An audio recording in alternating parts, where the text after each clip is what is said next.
Morning guys, welcome back to Rock Fabulous 40s, and today I'm going to do a quick review for you guys on the Lorac Pro 3 palette, this guy right here.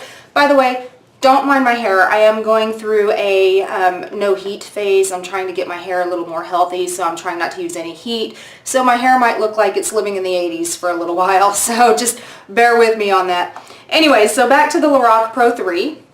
I picked this guy up in a haul not too long ago, and I'm sure you guys have seen the haul. I'll link it down below if you guys are interested. And in that haul, I talked about how I really liked the palette and how I thought that the colors were really blendable and pigmented, and there was maybe only one or two colors that I had issues with. Well, as I started playing with this more and more and more, my opinion has kind of changed a little bit, so I thought I needed to jump on here and do a quick review. Alright, so just a little backstory here. I have the first Lorac Pro palette I had ever is the 2. And I've had this one for 2 years. Well, pretty much ever since it came out. Alright, this is a gorgeous, gorgeous palette. The colors are creamy, blendable. I can get so many different looks out of this guy. I love this palette tremendously.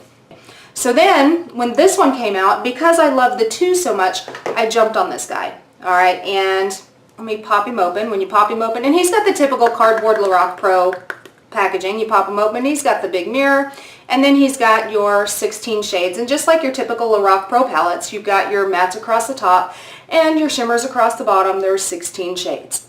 This guy ran me $44 at Ulta. And when I first looked at it, I thought, man, those shades do look really pretty. Look at that really pretty amethyst.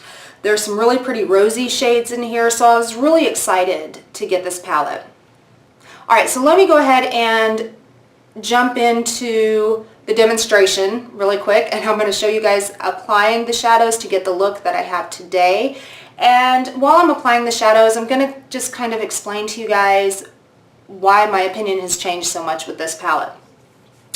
So when I first got the palette and I played with it a little bit, I was like, man, these colors are so pretty and I like them and they're creamy and they're soft and they're blendable. And then as I started playing around more and more and more with this palette, I realized I could only get one look out of this palette, and it's the look that I'm wearing today. It seems like it doesn't matter which colors in the palette I use, I get the same look. It doesn't matter.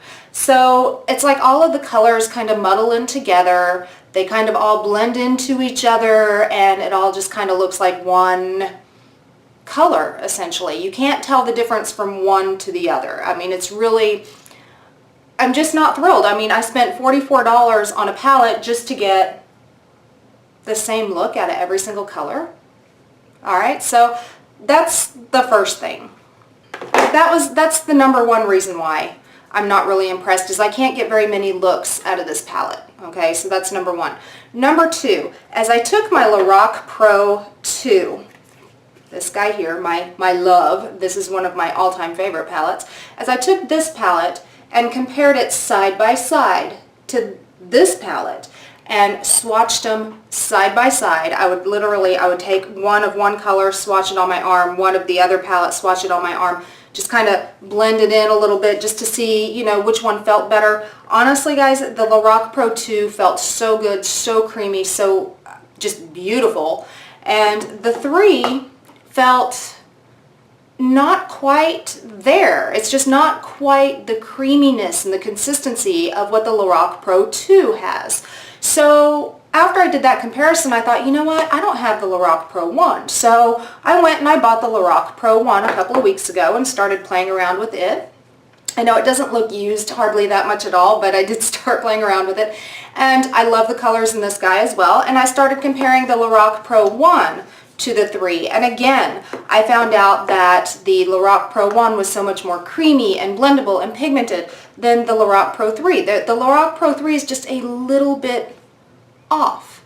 And if I wasn't comparing them side by side as far as formula and texture, I probably would have never noticed it.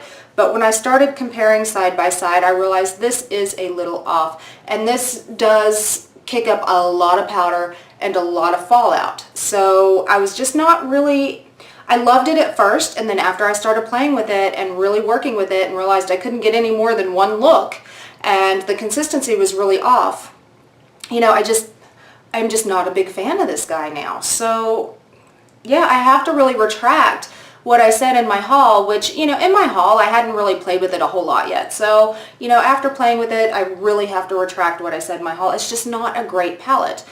Will I return it? Probably not.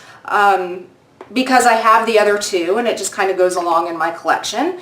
And I'll use the 1 and the 2 like crazy because these are just gorgeous. But this one, I don't think I'm going to get a whole lot of use out of this guy. So, I don't know. He's probably going to hang around in my collection for a while and just not ever get used. But, you know, for the most part, $44 for the same look, it's just not worth it to me. So, guys, I just wanted to give you guys a heads up. I know the palette looks gorgeous when you're looking at the shades and the colors, but for me, they just weren't, after playing with it for a little while, they just weren't all that great. It just wasn't wowing me. It wasn't impressing me, and the formula was a little off. So, alright guys, I hope you guys found this video somewhat helpful. If you did, go ahead and give it a big thumbs up. Also leave a comment down below. Also guys, you can look me up on my website at www.rockfabulousonline.com. You can look me up on Pinterest, Twitter, Tumblr, Facebook, Instagram, all under rockfabulous40s. And guys, don't forget to hit subscribe down there somewhere. And you too can rock your fabulous 40s. And I'll see you next time.